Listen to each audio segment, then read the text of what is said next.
প্রিয় ভাইয়েরা, জুলুমে ভরা বিশ্ব আজ ত্রাণকর্তার অপেক্ষায় আছে। বাংলাদেশের নির্যাতিত নিপীড়িত মানুষও মুক্তির প্রহর গুনছে। এই মুক্তি একটি সফল ইসলামী সমাজ বিপ্লব ছাড়া সম্ভব নয়। আজকে আমাদের কথার মাধ্যমে, আমাদের কাজের মাধ্যমে, আমাদের চাল চলন আচার ব্যবহারের মাধ্যমে, ময়দানে আমাদের জোরালো ভূমিকার মাধ্যমে দেশের মানুষকে এই মহা সত্য উপলব্ধি করাতে হবে, উপলব্ধি তাদের মধ্যে সৃষ্টি করতে হবে। এই ক্ষেত্রে আসুন আমরা একটি ঐতিহাসিক ভূমিকা পালন করি। আল্লাহ সুবহানাহু ওয়া তাআলার ওয়াদা আছে, একদল মানুষ যোগ্যতার সাথে, সততার সাথে দেশ জাতি সমাজ পরিচালনার যোগ্য বিবেচিত হলে, আল্লাহর দৃষ্টিতে বিবেচিত হলে আল্লাহ তাআলা বিশ্বজোড়া খেলাফত দেবেন। মুহাম্মদুর রাসূলুল্লাহ সাল্লাল্লাহু আলাইহি ওয়াসাল্লামের ভবিষ্যৎবাণী আছে, নবুয়তের পরে খেলাফতের যুগ আসার কথা।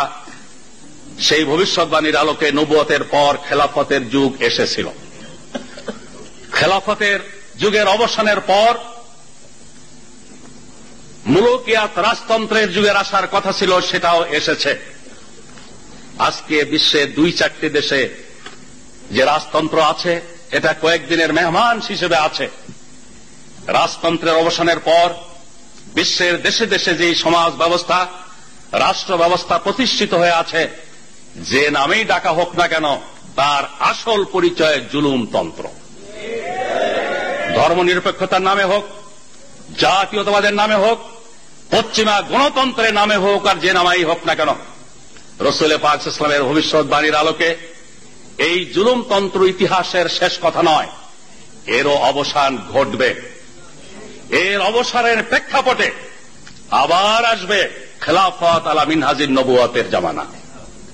বিশ্ব পরিস্থিতি, বর্তমান বিশ্ব পরিস্থিতি চোখে আঙুল দিয়ে আমাদের দেখিয়ে দিচ্ছে, এই বর্তমানে বিরাজমান জুলুমতন্ত্রের অবসানের দিনক্ষণ ঘনিয়ে এসেছে।